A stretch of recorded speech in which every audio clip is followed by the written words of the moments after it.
तीसरा क्लेश राग। बोलिए, सुखानुशयी रागः। सुख भोगने के बाद अनुशयी, अनु पश्चात, शयी रहने वाला, शयन करना, निवास करना, रहना। सुख अनुशयी, सुख भोगने के पश्चात रहने वाला जो संस्कार है उसका नाम है राग। सुखानुशयी राग। जब हम किसी वस्तु में खाना पीना घूमना फिरना किसी भी इंद्रिय के भोग में सुख लेते हैं, सुख का अनुभव करते हैं, तो उसका एक संस्कार बनता है, मन के ऊपर एक छाप लग जाती है। मजा आ गया है? बढ़िया लस्सी पियो, मीठी लस्सी, गुजराती मीठी लस्सी होती है ना, मोटी थिक थिक लस्सी होती मीठी, उसमें क्या क्या डाल देते हैं, कुछ केसर वेसर डाल देते हैं और अच्छी अच्छी चीज़ें डाल देते हैं। जब पीते हैं तो खूब मज़ा आता है। तो लोग क्या कहते हैं, वाह मज़ा आ गया। ये जो मज़ा आ गया ना, ये मन के ऊपर एक छाप लग गई, मज़ा आ गया। इसका नाम है राग। ये राग क्या करेगा, ये आपको 2-4 दिन में फिर इच्छा पैदा करेगा। आज फिर मीठी लस्सी मंगाओ, फिर इच्छा को उत्पन्न करेगा। जलेबी खाई, उसका सुख लिया, उसकी छाप लग गई, बढ़िया थी जलेबी, आज फिर जलेबी मंगाओ। तो खाने की कितनी सारी वैरायटी है। जिस जिस वस्तु में सुख लेंगे उसका राग बनेगा। अब खाने में 200-250 आइटम है, उतनी आप खाते हैं, सबका सुख लेते हैं, बताओ कितना ढेर राग अंदर जमा हो जाएगा। फिर देखने का, नेत्रेंद्रिय का, अच्छी अच्छी फिल्में देखते हैं, अच्छे अच्छे सीरियल देखते हैं। मैं देखता रहता हूँ, लोग खाते रहते हैं और सीरियल देखते रहते हैं 7-8 बजे रात को। खाना भी नहीं छूटता, सीरियल भी नहीं छूटता, दोनों का टाइम एक ही है। उसी समय खाना खाते हैं, उसी समय सीरियल देखते हैं टीवी में, वो छूटता ही नहीं। खाना तो भले ही भूल जाए पर सीरियल नहीं छूटता, क्योंकि सीरियल में राग है। तो आंख से, नेत्रेंद्रिय से कितना सारा हम सुख लेते हैं। अच्छे अच्छे दृश्य देखते हैं, अच्छे अच्छे व्यक्तियों को देखते हैं, अच्छे अच्छे प्राकृतिक सीन देखते हैं, सीनरियां देखते हैं, फिल्में देखते हैं, नाटक देखते हैं, सीरियल देखते हैं। यदि उनमें सुख लेंगे तो फिर उसमें सुखानुशयी राग। तो ऐसे 5 इंद्रियों का विषय समझ लीजिए। रसना का विषय, नेत्र का विषय, नासिका का विषय, हर चीज का विषय। यदि सुख लेंगे तो राग होगा, सुख नहीं लिया तो राग नहीं होगा। और अविद्या के तीसरे भाग में बताया था कि इन विषयों में पूर्ण सुख मानना अविद्या है। तीसरा भाग हमने ज्यादा व्याख्या नहीं की, छोड़ दिया था, क्योंकि उसकी विस्तृत व्याख्या 15वें सूत्र में है। वहां बताएंगे कि अगर आप एक सुख लेते हैं तो 4 दुख पीछे भोगने पड़ेंगे। एक व्यक्ति ने कहा जी 100 ग्राम जलेबी खाएंगे, मान लिया जलेबी आत्मा में नहीं जाएगी, हाँ मान लिया नहीं जाएगी, पर सुख तो मिलेगा ना। हमें जलेबी से क्या लेना, हमें तो सुख से मतलब है, सुख तो मिलेगा ही। तो क्यों ना खा लें जलेबी, क्यों ना उसका सुख ले लें। मैंने कहा ठीक है, जलेबी आत्मा के अंदर नहीं जाएगी, ये बात सही है, पर सुख की अनुभूति तो आत्मा को होगी। मैंने कहा ये बात भी सही है, पर एक और तीसरी बात भी सही है जो आपको नहीं दिख रही है, वो महर्षि पतंजलि बता रहे हैं, वो भी सुन लो। बोले वो क्या है। वो ये है कि महर्षि पतंजलि कह रहे हैं यदि जलेबी खाकर उसका सुख लोगे तो उसके पीछे 4 दुख भी भोगने पड़ेंगे। कितने? 4। सुख 1 मिलेगा, दुख 4 मिलेंगे। ये ट्रांजैक्शन फायदे की है या नुकसान की? बस तो फिर ले लो सुख, 4 गुना नुकसान भोगना पड़ेगा। अब कोई व्यक्ति जलेबी खाएगा और उसका सुख लेगा तो आपको परेशानी नहीं होगी, आपको उससे कोई जलन नहीं होगी, कोई कष्ट नहीं होगा। क्यों? आप ये सोचेंगे ये सुख ले रहा है ना, एक सुख ले रहा है, चार दुख भोगेगा, फंसेगा, ये बुरी तरह फंसेगा। तब आपको शांति आ जाएगी। मुझे जलेबी नहीं मिली तो ना सही, ये कौन सा खुश रहेगा, ये भी तो फंसेगा। आदमी को उसमें बड़ी शांति मिलती है जब दूसरा फंसता है। क्यों जी, ठीक कह रहा हूं? जब दूसरे आदमी पर मुसीबत आती है तो जो द्वेषी व्यक्ति होता है ना, वो बड़ा खुश होता है, अच्छा ये भी फंस गया, इसकी भी टांग टूटी, मजा आया। तो कहता है मजा आया। तो कोई भी सुख लेगा तो वो भी फंसने ही वाला है। आप सुख लोगे तो आप फंसेंगे, वो लेगा तो वो फंसेगा। अगर बचना हो, संसार के राग द्वेष में बचना हो, फंसना नहीं हो, तो सुख मत लो। सुख लोगे तो चार दुख आएंगे, और चार दुख से बचना हो तो सुख को भी छोड़ो। ऐसा नहीं हो सकता कि आप संसार का सुख तो भोग लें और दुख से बच जाएं, ये असंभव है। ऐसा महर्षि वात्स्यायन जी ने लिखा है न्याय दर्शन के भाष्य में। न्याय दर्शन पहला अध्याय पहला आनेक 22वां सूत्र है, उसके भाष्य में लिखा है, कोई व्यक्ति सुख तो ले ले और दुख छोड़ दे, दुख ना भोगे, ये अशक्यत्वाद, असंभव, ऐसा लिखा। तो यदि सुख लेंगे तो चार दुख भोगने पड़ेंगे, ये विचार दिमाग में रखें। तब आप ये सौदा मंजूर करेंगे, एक सुख लेंगे और चार दुख भोगे? नहीं करेंगे तो आप सुख बंद कर देंगे, नहीं लेना। सुख नहीं लेना तो राग नहीं होगा। अगर आप अविद्या में फंस गए कि इसमें तो मजा है, ले लो, जब नहीं मिलेगा तब देखी जाएगी। बहुत से लोग क्या कहते हैं, अभी तो मजा ले लो, जब नहीं मिलेगा तो ना सही, अभी तो ले लो। वो जो कहता है अभी तो ले लो, फिर वो उस दिन फंसेगा, उस दिन रोएगा जब नहीं मिलेगा। तो पांचों इंद्रियों के विषयों में किसी में भी यदि आप सुख लेंगे तो उसका संस्कार बनेगा, उसका नाम है राग। और ये राग तब दुख देगा जब आपको वो सुख नहीं मिलेगा। जिस दिन वो सुख नहीं मिलेगा उस दिन देखना आप फड़फड़ाएंगे। मैंने देखा ट्रेन में चाय पीने वालों को, चाय में खूब मजा लेते हैं, और ट्रेन में जब चाय नहीं मिलती फिर फड़फड़ाते हैं बेचारे। 2 घंटे हो गए, चाय नहीं मिली, चाय वाला नहीं आया। कई ट्रेनें लंबी लंबी चलती हैं, उनके स्टॉपेज 5-5 घंटे बाद आते हैं। बहुत थोड़े स्टॉप होते हैं, दूर की 2000 किलोमीटर की लंबी ट्रेन होती है तो 5-5 घंटे तक रुकती नहीं, कोई चाय बेचने वाला आता नहीं, वो बेचारे दुखी होते रहते हैं। यूं देखते हैं चाय वाला नहीं आया, तब ये राग उनको दुख देता है। और कई घंटे बाद चाय वाला आता है, फिर वो कहता है चाय चाय चाय, बढ़िया चाय, घर की चाय, घर जैसी चाय। फिर वो कहता है लाओ वो देना एक चाय। फिर चाय लेता है, एक घूंट पीता है, कहता है ये कोई चाय, ये कोई चाय है। अब वो क्वालिटी नहीं मिली, जिसकी आदत थी उसको वो घर की जैसी बढ़िया चाय अदरक वाली वहां ट्रेन में कहाँ मिलती है। तो वैसी बढ़िया क्वालिटी की चाय नहीं मिली तब भी दुखी है, तब भी परेशान है। पहले तो मिली नहीं कई घंटे तक, तब दुखी था, ना मिलने से दुखी था। अब क्वालिटी अच्छी नहीं मिली तो दुखी है। तो इस प्रकार से ये राग है जो बार बार व्यक्ति को दुख देता है। ठीक है, तो ये तो हुआ 5 इंद्रियों का विषय, उनमें सुख लेना, रूप रस गंध शब्द स्पर्श, 5 इंद्रियों के 5 विषयों का सुख लेना, उसमें राग बनेगा और वो आपको दुख देगा, इसलिए इसको क्लेश कहते हैं। और फिर उसके बाद कुछ और भी सुख लेता है व्यक्ति, जैसे सम्मान में सुख लेता है।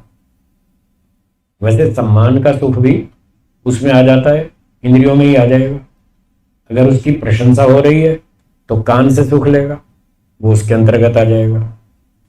शब्द का सुख ले रहा है, अच्छे शब्द, प्रशंसात्मक शब्द सुनकर उसको सुख मिल रहा है, यदि उसमें सुख लिया तो फिर वहां राग बनेगा।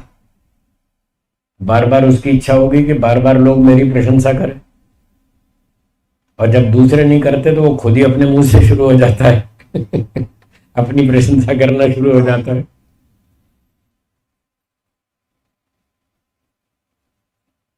तो ये हो गया राग। इस राग से बचना चाहिए। अगला सूत्र है द्वेष।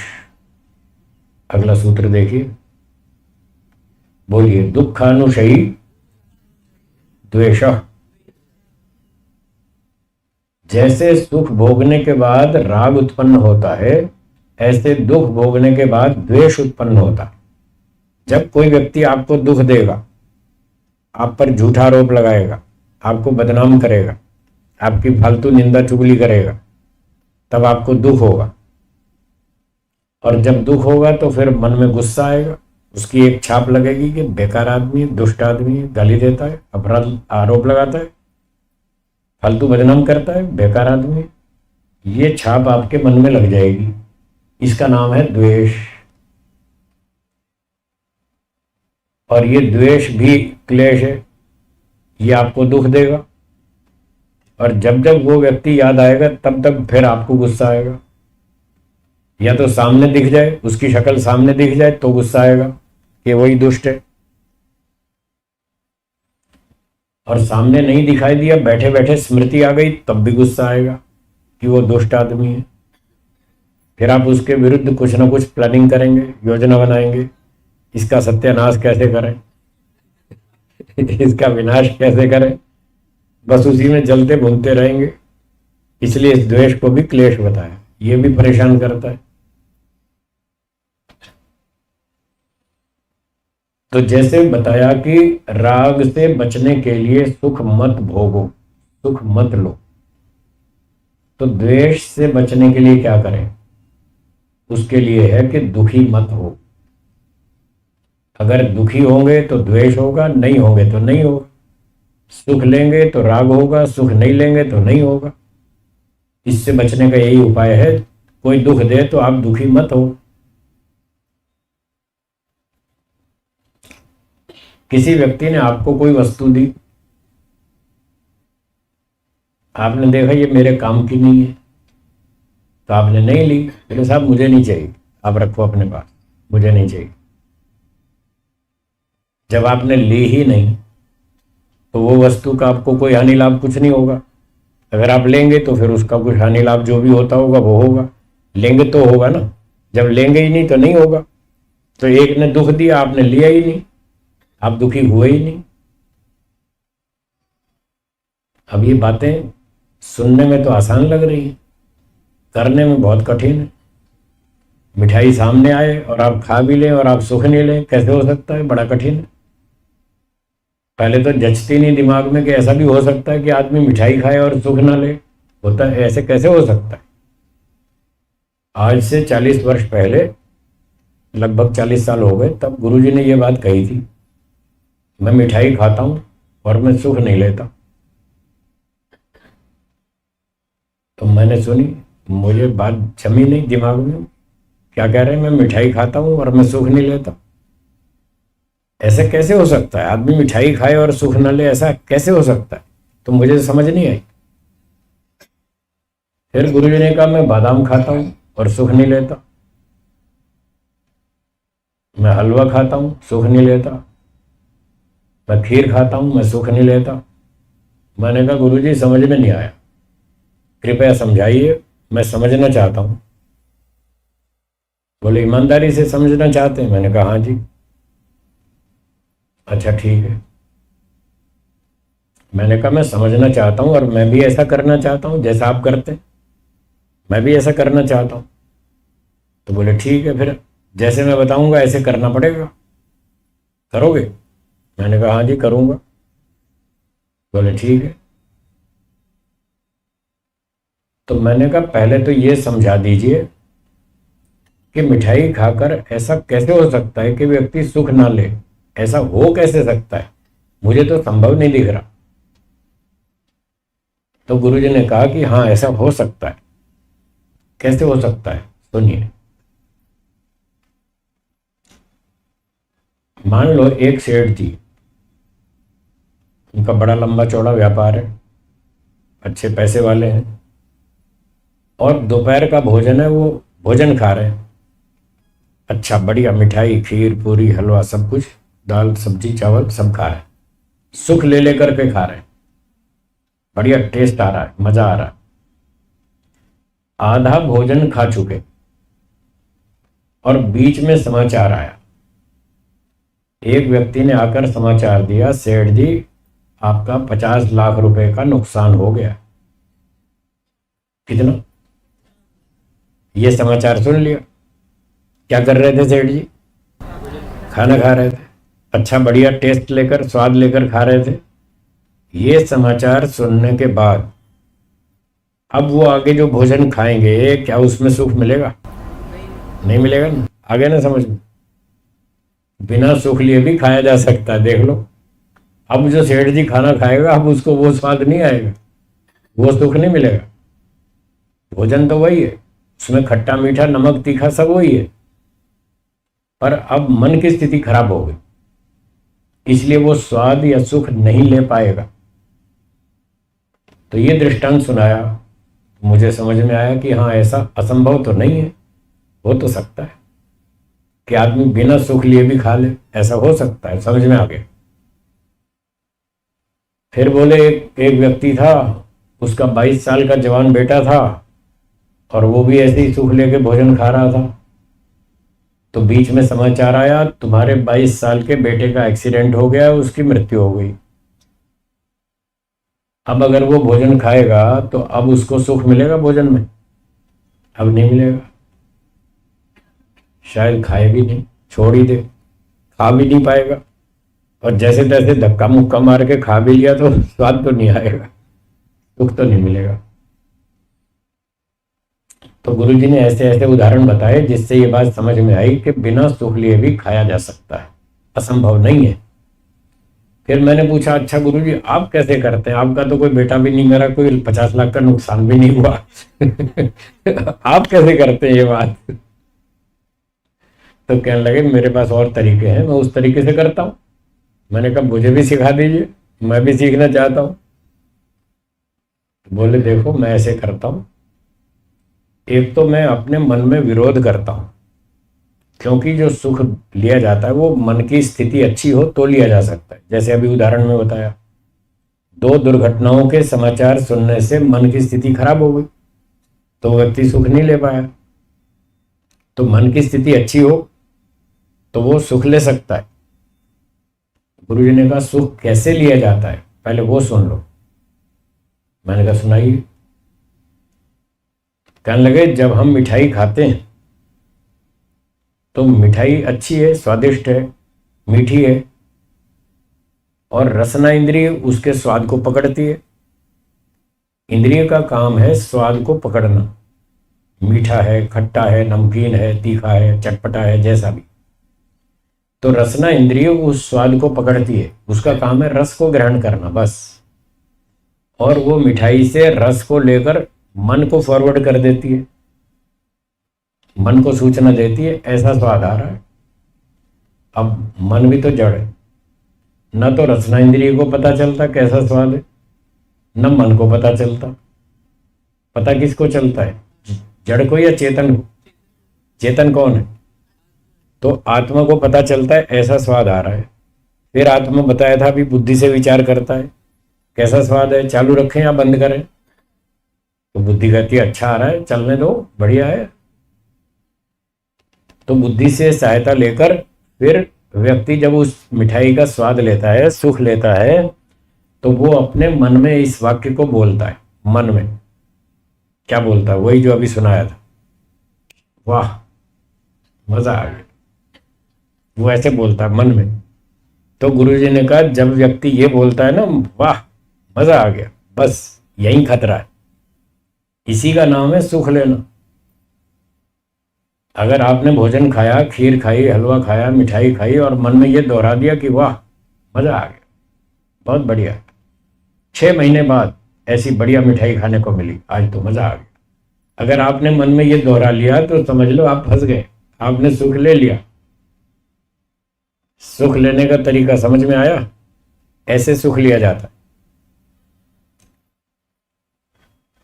तो सुख लेना ये मन का विषय है, सुख दुख को भोगने वाला साधन मन है, उधर बुद्धि भी है, इधर मन भी है, दोनों सहयोग करते हैं, तब जाके आत्मा को सुख दुख की अनुभूति होती है। वो मन में रिपीट करता है। मजा आ गया। तो गुरुजी ने कहा मैं ये वाक्य नहीं दोहराता कि मजा आ गया, मैं ये नहीं दोहराता। तो मैं क्या करता हूँ? उन्होंने कहा मैं ये करता हूँ कि जब मैं खाने के लिए बैठता हूँ तो मन में इस बात का विरोध करता हूँ, सुख नहीं लेना है। क्या बोला? मुझे मिठाई खानी है पर सुख नहीं लेना है, मैं उसका विरोध करता हूं। क्योंकि सुख मन से लिया जाता है तो ब्रेक भी उसी से लगेगी, रोकना भी उसी से ही पड़ेगा। तो मैं ऐसा नहीं करता, उल्टा करता हूं। मुझे सुख नहीं लेना है, मैं ऐसा सोच के फिर मिठाई खाता तो मीठी तो लगती है, क्योंकि रसना इंद्रिय का काम है, खट्टा मीठा वो तो बताएगी। जब मिठाई खाता हूं तो मीठी लगती है, पर मैं मन में क्या सोचता हूं? मुझे इसका सुख नहीं लेना। ठीक है, स्वास्थ्य के लिए अच्छी है, खा लेते हैं। शरीर को स्वस्थ बनाना है, पुष्ट करना है, बलवान बनाना है, इसलिए खा रहा हूं, सुख लेने के लिए नहीं। हाँ जी, समझ में आया ना? क्यों खाना है? शरीर की पुष्टि के लिए, शरीर को बलवान बनाने के लिए। शरीर स्वस्थ होगा, बलवान होगा तो पढ़ाई लिखाई करेंगे, पढ़ाएंगे, प्रचार करेंगे, सेवा करेंगे, समाधि लगाएंगे, ध्यान करेंगे। अब ये शरीर में शक्ति नहीं हो, शरीर स्वस्थ ना हो तो ये सारे काम कैसे होंगे? और इसके बिना हमारा मोक्ष नहीं होगा। इसलिए मोक्ष में जाने के लिए ये सारे काम करने हैं, और इन सब कामों के करने के लिए शरीर को स्वस्थ बलवान बनाना है। इस पर्पज से मैं खाता हूँ। फिर मैं दाल भी खाता हूँ, सब्जी खाता हूँ, मिठाई खाता हूँ, बादाम भी खाता हूँ, सब खाता हूँ, पर सुख नहीं लेता। तो एक उपाय ये बताया कि मन में विरोध करो, सुख नहीं लेना, सुख नहीं लूंगा, बस जीने के लिए खाऊंगा, रक्षा के लिए खाऊंगा, शरीर की रक्षा करनी है इसलिए खाऊंगा। एक उपाय समझ में आया?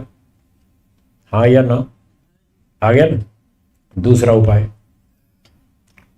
गुरुजी ने कहा, दूसरा उपाय यह है, कभी कभी उस वस्तु को खाना पीना छोड़ दो, कुछ दिन के लिए बंद करो और अपना परीक्षण करो कि इसके बिना कैसा लग रहा है, जीवन कैसा चल रहा है, अच्छा चल रहा है कि अब परेशानी हो रही है। सारे लोग मिठाई खा रहे हैं और मैं नहीं खा रहा। फिर अपना परीक्षण करो, देखो कैसा लगता है, कष्ट हो रहा है कि नहीं हो रहा, ये चेक करो। संकल्प करो 15 दिन मिठाई नहीं खाएंगे, सब लोग खाएंगे, मैं नहीं खाऊंगा। सब लोग मक्खन खाएंगे, मैं नहीं खाऊंगा। सब लोग बादाम खाएंगे, मैं 15 दिन नहीं खाऊंगा। छोड़ दो, 15 दिन, महीना छोड़ दो, घी छोड़ दो, दूध बंद कर दो, 15 दिन नहीं खाऊंगा, 1 महीना नहीं पीऊंगा दूध। फिर अपना परीक्षण करो। ये दूसरा उपाय बताया। तो हमने 40 साल पहले संकल्प कर लिया कि इसका विरोध करना है, मन से विरोध करना है कि सुख नहीं लेंगे, मिठाई खाएंगे पर सुख नहीं लेंगे। और दूसरा, 1-1 महीने के बहुत सारे एक्सपेरिमेंट किए, प्रयोग किए। 1 महीने तक दूध नहीं पिएंगे, सुबह शाम दोनों टाइम दूध नहीं पिएंगे, और अपना परीक्षण करेंगे कैसा लगता है, लाइफ ठीक चल रही है या कष्ट हो रहा है, ये देखेंगे। तो ऐसे बहुत सारे प्रयोग किए। तो करते करते वो भी समझ में आ गया कि इसके बिना हम आराम से जी सकते हैं, कोई तकलीफ नहीं। 1 महीना दूध नहीं पिया, कोई बात नहीं, और तो सब चल ही रहा है, दाल रोटी सब्जी चल ही रही है। दूध नहीं पिया तो क्या हुआ? उससे हमको 2 फायदे हुए। एक तो अभ्यास हो गया कि बिना दूध के भी जी सकते हैं, कोई कष्ट नहीं। तो इसका ये लाभ हुआ, कभी दूध नहीं मिला तो ना सही, हमने पहले ही अभ्यास कर रखा है, नहीं मिलेगा तो हम परेशान नहीं होंगे। और दूसरा, वो राग आसक्ति भी खत्म, सुख लेने वाली बात भी खत्म, नहीं मिला तो ना सही। ये दूसरा उपाय बताया। कुछ कुछ समय के लिए उसको छोड़ दें, उसका प्रयोग बंद कर दें। तीसरा उपाय बताया कि आज से ये संकल्प करो कि जो भी कोई भोजन खाएंगे तो उसमें फरमाइश नहीं करनी। क्या बोला? फरमाइश नहीं करनी। आज हलवा बनाओ, आज खीर बनाओ, आज पकोड़े बनाओ। बरसात में पकोड़े बहुत अच्छे लगते हैं। जब बरसात का मौसम होता है तो लोग कहते हैं जी आज चाय पकोड़े। तो गुरुजी ने कहा ये चाय पकोड़े क्यों मांग रहे हैं, क्या उद्देश्य है? क्यों चिंतन जी, क्या उद्देश्य है? सुख लेना। बोले सुख को लेना नहीं है, ब्रेक लगानी है। तो इसका उपाय है फरमाइश बंद करो। आज से कोई फरमाइश नहीं कर, ये बनाओ वो बनाओ, ये खिलाओ वो खिलाओ, फरमाइश बंद। तो हमने 40 साल पहले संकल्प कर लिया, आज से फरमाइश बंद। तब से बंद है और आज तक भी बंद है, कभी फरमाइश नहीं करते।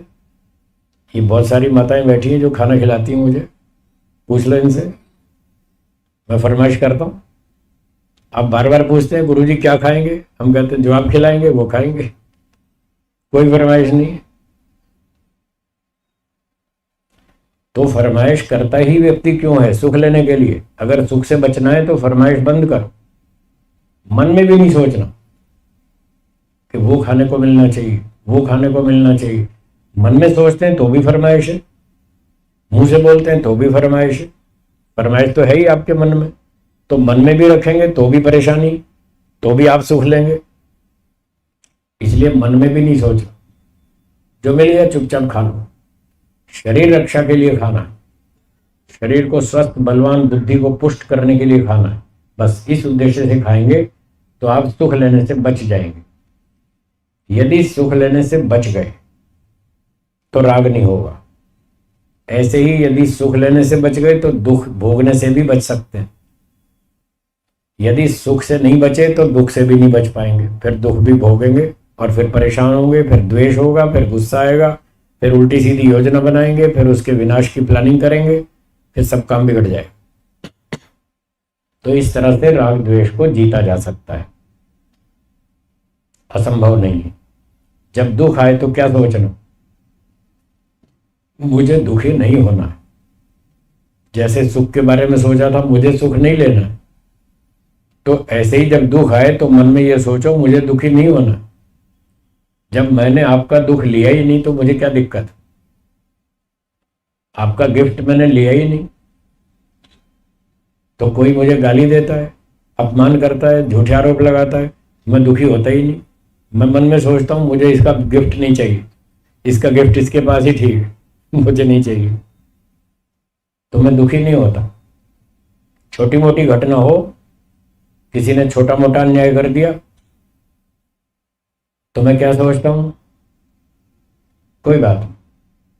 ये 3 शब्द आपको बहुत सुनाए, मैंने बहुत बार सुना है, कोई बात। 3 शब्द बोलो, आपकी बहुत सहन शक्ति बढ़ेगी, कोई बात नहीं। ये संसार ऐसा ही है, यह ऐसे ही चलता है। ये लोग सुधरने वाले नहीं है। अपने मन में ये सूत्र बिठा लीजिए, ये दुनिया सुधरने वाली नहीं है, ये ऐसे ही चलेगी। ठीक है, तो आप दुखी नहीं होंगे। अपना बचाव करो, उससे लड़ाई झगड़ा मत करो। वो आपकी इच्छा अनुसार नहीं जिएगा, वो अपनी अकल से जिएगा, अपनी इच्छा से जिएगा, वो स्वतंत्र है, आप उसको नहीं बदल सकते। कोई दूसरा व्यक्ति आपकी इच्छा के बिना आपको बदल देगा? नहीं बदलेगा। जब तक आप नहीं चाहेंगे तब तक आपको कोई नहीं बदल सकता। जैसे आपको कोई नहीं बदल सकता आपकी इच्छा के विरुद्ध, ऐसे ही दूसरे की इच्छा के विरुद्ध आप उसको नहीं बदल सकते जब तक उसकी इच्छा नहीं है। उसकी इच्छा उसके कंट्रोल में, आपके कंट्रोल में नहीं है, फिर आप क्यों दुखी हो रहे हो? तो अपने आप को शांत रखने के लिए मन में ये सोचें ये नहीं सुधरेगा, इसको जो करना करने दो। अपना बचाव जरूर करो, अपनी रक्षा जरूर करो, उससे लड़ाई झगड़ा मत करो, उससे दुखी मत हो। अगर वो सुधरना चाहता है तो सुधर जाएगा, नहीं सुधरना चाहता तो नहीं सुधरेगा, उसको छोड़ो, अपने ऊपर ध्यान अधिक दो। तो इस प्रकार से छोटी मोटी बात हो तो मन में बोलो कोई बात नहीं, ये तो होता ही रहता है, ये तो संसार है, यहाँ ऐसे ही चलता है। ऐसा सोचने से आप दुखी नहीं होंगे। और कोई बड़ा अन्याय हो गया, आपने उसके प्रतिकार के लिए पुरुषार्थ भी किया, प्रयत्न भी किया, भाई तुमने हमारे पैसे छीन लिए, लाओ पैसे दो हमारे। 1 बार मांगा, 2 बार मांगा, 10 बार मांगा, तो देख लिया वो नहीं देता है, आपको समझ में आ गया ये नहीं देगा। और कई तो इतने बदतमीज होते हैं, सामने से कह भी देते हैं नहीं दूंगा, कर ले क्या करेगा। ऐसे भी होते हैं ना, कर ले क्या करेगा, नहीं देता। अब बताओ आपके पास ताकत है नहीं, लड़ आप सकते नहीं, कोर्ट में जाएंगे वहां न्याय मिलता नहीं, मिलता है? नहीं मिलता। तो कोर्ट में जाने से कोई फायदा नहीं, वहां न्याय मिलता नहीं। आपके पास शक्ति नहीं, लड़ आप सकते नहीं, तो फिर उसका अंतिम उपाय है उसको ईश्वर के न्यायालय में छोड़ दो। योस्मान द्वेष्टि तम वो जंभे दत्मा, जो हम पर अन्याय करता है उसको हम ईश्वर के न्याय पर छोड़ देते और अपने मन दिमाग को हल्का कर लेते, तो फिर हम परेशान नहीं होंगे, दुखी नहीं होंगे। उसको घटना को ईश्वर के न्याय पर छोड़ दीजिए और भूल जाइए। अगर आप उस घटना को भूल गए तो समझो आपने छोड़ दिया। अगर भूले नहीं, बार बार रिपीट करते हैं दिमाग में, तो फिर कहाँ छोड़ा, आप तो पकड़े बैठे हैं उसको, तो वो आपको टेंशन बढ़ाएगा, फिर आपका दुख बढ़ेगा, फिर आप दुखी होंगे। इसलिए दुख से बचने का ये तरीका है, उसको दिमाग से निकाल दो, ईश्वर की कोर्ट में डाल दो और मस्त रहो, अपना लाइफ आगे ढंग से जियो। भविष्य को जो काम करना है वो करो, अच्छी तरह से सुख से जियो। तो ये उपाय हैं जिनसे व्यक्ति दुखी होने से बच सकता है, और यदि दुखी होने से बच गया तो उसको द्वेष नहीं होगा, वो शांति से जी सकता है। ईश्वर बैठा है, ईश्वर न्याय करेगा, ये 3 शब्द हैं, ईश्वर न्याय करेगा, वो तो करेगा ही। चलिए समय बहुत हो गया, विराम की ओर चलते हैं। एक लाइन और बता दूं, 5वां क्लेश। हाँ, 5वां क्लेश, अगला सूत्र बोलिए। स्वरसवाही विदुषोपि तथा रूढ़ो अभिनिवेश, ये 5वां क्लेश है। तो मैंने कहा प्रसंग पूरा हो जाए, 2-4 मिनट में पूरा कर देता हूं। स्वरसवाही, अपने संस्कार से बहने वाला, ये शब्दार्थ है। स्वरसवाही, अपने संस्कार से, पूर्व जन्म के संस्कार से बह रहा है, चल रहा है, पिछले जन्म से चला आ रहा है। स्वरसवाही, पूर्व जन्म से चला आ रहा है। विदुषो अपि तथा रूढ़ो, 2 तरह के विद्वान होते हैं, एक शाब्दिक विद्वान, एक वास्तविक विद्वान। वास्तविक विद्वान होते हैं तत्वज्ञानी, और जो शाब्दिक वाले हैं वो शब्द किताब तो खूब पढ़ना पढ़ाना जानते हैं, जीवन में है नहीं कुछ, जीवन में आचरण में कुछ है नहीं। शब्दों को खूब पढ़ते पढ़ाते हैं, बोलते हैं, लिखते हैं, सब कुछ करते हैं। तो जो पढ़ते पढ़ाते हैं, लिखते बोलते हैं, वो हैं शाब्दिक विद्वान। जीवन आचरण में वो कुछ है नहीं। ऐसे जो शाब्दिक विद्वान है, यहाँ विदुषों का अर्थ है वो शाब्दिक विद्वान पर भी, अपि भी, जो शब्द पंडित है, शब्दों का पंडित है, उस पर भी ये सवार है। ये पिछले जन्म से जो आ रहा है, कौन? अभिनिवेश। अभिनिवेश का अर्थ है मृत्यु का भय, मौत से डर लगता है, मृत्यु से डर लगता है। बच्चे को भी लगता है, जवान को भी लगता है, बूढ़े को भी लगता है, पढ़े लिखे को भी लगता है, अनपढ़ को भी लगता है, साइंटिस्ट को भी लगता है, क्योंकि वो शाब्दिक विद्वान है, वो आत्मा को समझा ही नहीं, आत्मा के विषय में उसको तत्वज्ञान नहीं हुआ। आत्मा क्या उत्पन्न होता है? क्या आत्मा मरता है? आप कौन है, शरीर या आत्मा? क्या आपका जन्म हुआ? क्या आप मरेंगे? तो डरते क्यों? मरेंगे नहीं तो क्यों डर रहे हैं? इस बात से डर रहे हैं, पर वो शाब्दिक ज्ञान है इसलिए डर रहे हैं। तो महर्षि पतंजलि क्या कह रहे हैं, जो शाब्दिक ज्ञान है जिसको, उसको डर लगता है, मरने से डर लगता है, और जिसको तत्व ज्ञान है, मैं आत्मा हूं, उसको मरने से डर नहीं लगता।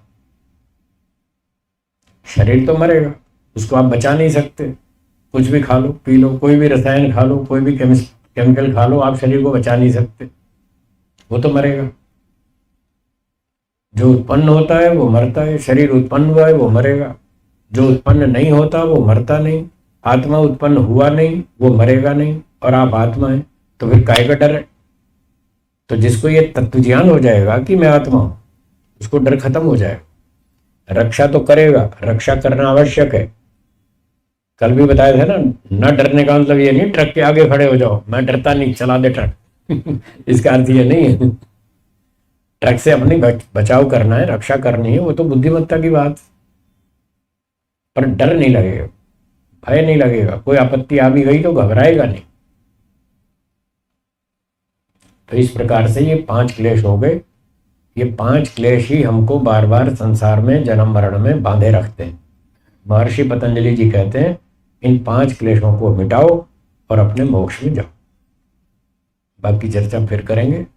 मैं इस कक्षा को विराम देता हूँ। आगे का कार्यक्रम आचार्य दिनेश जी